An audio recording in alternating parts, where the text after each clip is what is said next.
What are the three things you can do to help yourself dealing with stress? Number one is called process orientation. Number two is mastery orientation. And number three is called self orientation. These are the three simple philosophies which can help you taking off a lot of portion of your routine stress. Let's understand one by one each one of this. So what is process orientation? Process orientation is simple, that I focus more on a result oriented process and the taking action on them than just the result. Now many people say that always keep your goal in sight.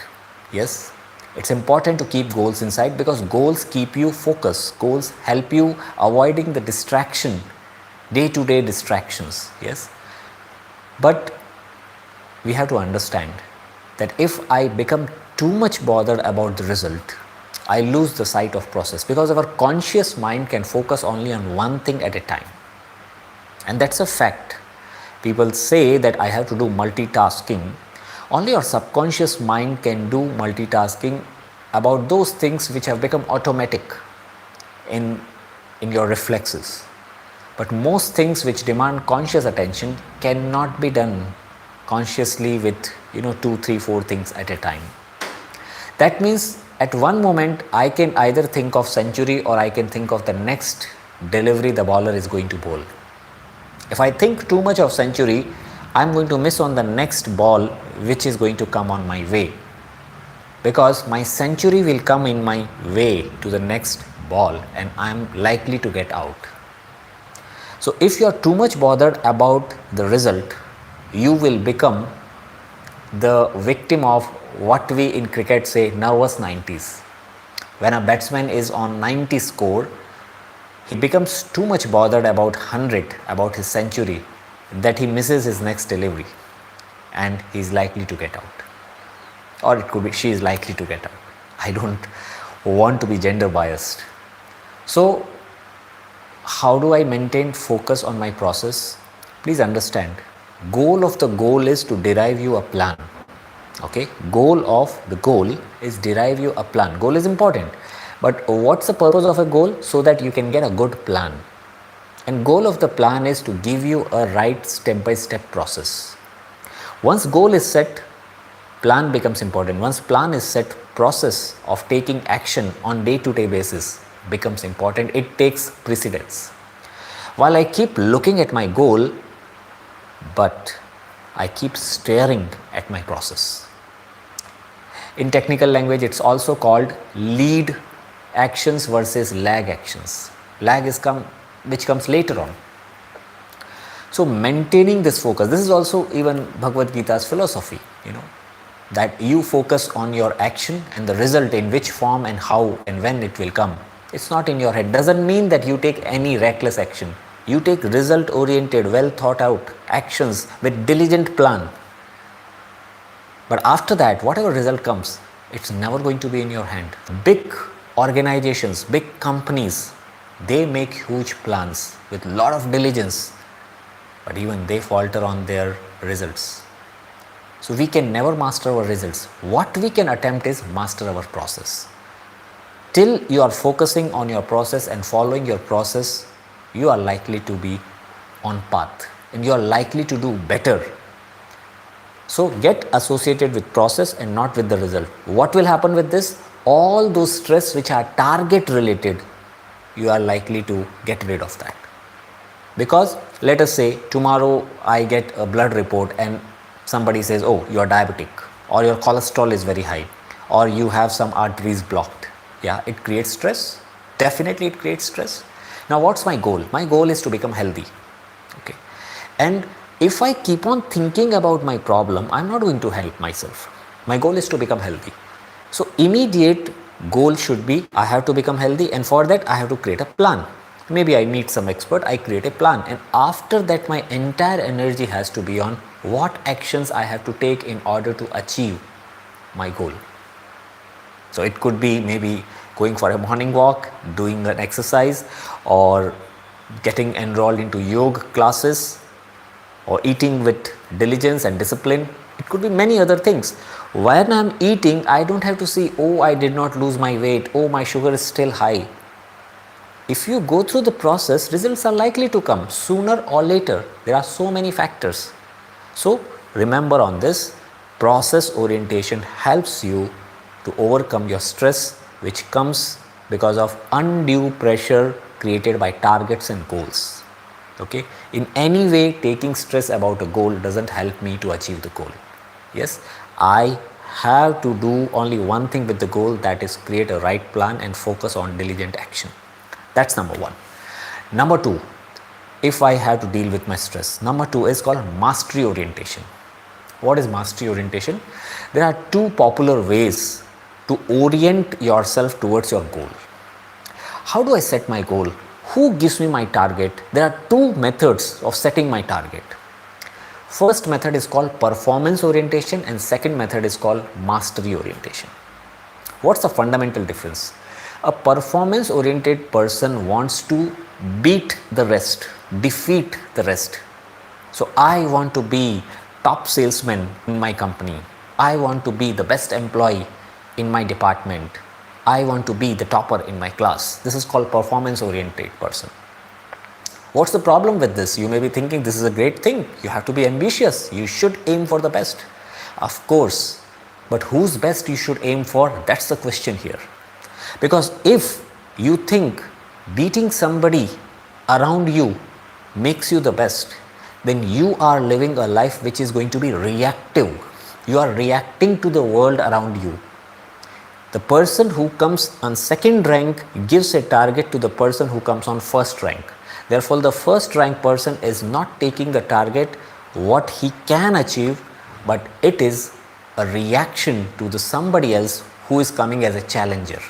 Which car I will drive will be decided by my neighbor if I am a performance oriented person, because I have to beat the rest.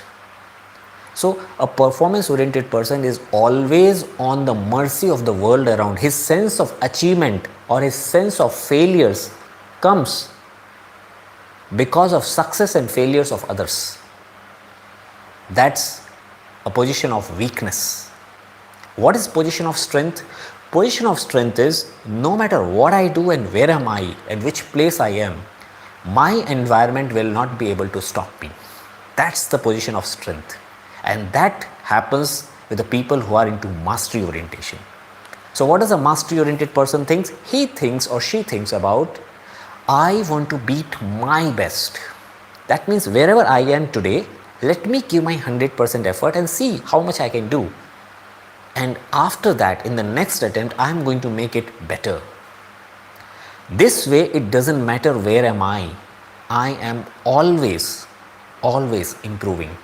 Just because somebody else is not able to do as much as I do, I don't feel superior. That's called superiority complex. That's why many people cannot handle their success, because they get into superiority complex. They think I am the only person who can do and others cannot.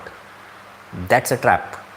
Similarly, many people are living into inferiority complex because they think I cannot achieve as much as others are achieving. That's also a trap. The goal has to be I keep on moving better than whatever my last best was. I keep on targeting that and keep on moving in that direction. These people are called infinite player. They are in fact more ambitious than performance oriented people because they are not stoppable. 36 or 37 centuries, Sunil Gavaskar, Sachin broke it long back. He could have settled with 40, 50 international centuries, but guy went on to make 100 centuries. What was the precedence? He was not into game of defeating someone. He was into game of challenging himself. So, can I become a mastery oriented person where I choose my target in a diligent way? Not because somebody else is achieving something, because I want to do it. And that gives you a sense of freedom, and that gives you a right sense of target which avoids unnecessary stress. One of the student, once I asked him, what's your goal? He told, sir, my goal is I want to make 65,000 rupee a month. I told, why this 65? Why not 50? Why not 75? Why not 1 lakh? Why 65? He said, sir, my younger brother is making 60,000. I want to make at least 5,000 more than that. This is typical performance oriented person. A person is sad because somebody else is making more than him, or a person is happy because he is better than others. This is reactive life, not position of power. This is in fact position of weakness, because your happiness or your sense of being successful or being a failure depends on others in this approach. So I told you about two approaches. Number one, process orientation. Number two, mastery orientation. Let's move on to the third one. Okay, hopefully it's making sense to you. Thank you so much. So many of you are stuck here. That means it is connecting somewhere. Okay, let me tell you the third point. Third point is a bit deeper, but listen to it carefully. It will help you in a big way to deal with many other kind of stress, and it's called self-orientation. Now, where do I get this word self-orientation means? This is a word I have taken from an old book of Dr. Deepak Chopra, and the book's title is 7 Spiritual Laws of Success. Now, I must warn you, if you are going to read that book, it's a dry book. Most people cannot enjoy that. It's a small book, but it's not a book which you can just read and feel wow. No, it's a bit deep. Yeah. So let me share this one point which he says. He says there are two kind of people. First is self-oriented, and second is object-oriented. Now, one clarification here. Self-oriented doesn't mean being selfish and only thinking about self. No, that's not the meaning here. What is the meaning of object-oriented and self-oriented? Let's understand, and then I'll tell you how will it help you in dealing with your stress. Okay. So, object-oriented person is one person who thinks that how much I have and what people around me say about me, talk about me, that's going to give me a sense of my worth. So they value the things they carry. If I have a big car, I'm an achiever. If I have a small car or no car, I'm not an achiever. Okay. All the objects around him becomes a part of defining his worthiness in the life. And a self-oriented person thinks that how much capable I am, okay, what I think of myself is going to define me than what the world around me thinks. Now, what happens when somebody is self-oriented? If an object-oriented person understands this philosophy that the bigger or more material things, the more things I get and more people start following me, the better I will be, then he or she starts pursuing only those things. Okay, even at cost of his personal time, family time, he or she wants to do only that thing which is being talked about by the world around. So look at him, how big a car he has or she has. Look at his house, how big it is. Look at that wedding function, how great it was. I am not telling all these things are bad, not at all. Please get the point with clarity. Okay. If these are the things which define me, then I am going to spend my lifetime pursuing only these things. Whereas, if I think that what I think of myself is important, and if I think how capable I am, that defines me, then my focus is going to be how better I become. 5 years down the line, I should be more skillful. That becomes my goal. 5 years down the line, I should be physically, mentally, spiritually, emotionally, intellectually and socially evolved. Okay, I should be emotionally equanimous. Yeah, please excuse me, I will not be able to answer right now. I am about to complete, and after that I will take your question. Really appreciate your questions and thank you so much. Okay, so what I do here is, in self-orientation, I bring my focus on working on myself and not on the things around me. Do you think by doing this I will not get what I want? In fact, I will get what I want. Not just that, I will cherish what I want. Today, so many people have grown in their material wealth. Okay, they have bigger houses, bigger cars, everything materially more than what they had 5 years back or 10 years back. Most people. Okay, some people may have challenge in that, but then they cannot claim that they are more healthy, their relationships are more deeper, they are spiritually more evolved, they are intellectually more evolved, their skills have grown that much. No. Their focus has been on the objects, and that's what they have fulfilled, but internally many of them are feeling hollow, and that brings a different kind of burden. a weight being carried by them. So that is a big problem, and that happens usually when people come in their late 40s and 50s. They start realizing that I have everything, but somewhere I am not able to enjoy that. So if you want to avoid that kind of stress, then get into self orientation. And self orientation means what I think of myself matters more. I keep on investing in my own self. My own self doesn't mean selfishly investing. Investing in the sense I improve value of my time, I improve my skills, I improve my own qualities. Once I do that, rest of the things get magnetized.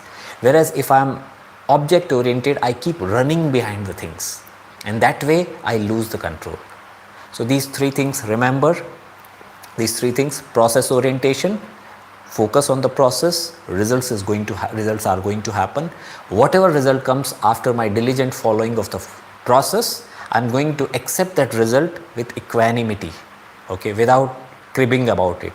And once that happens, I again work on the next goal.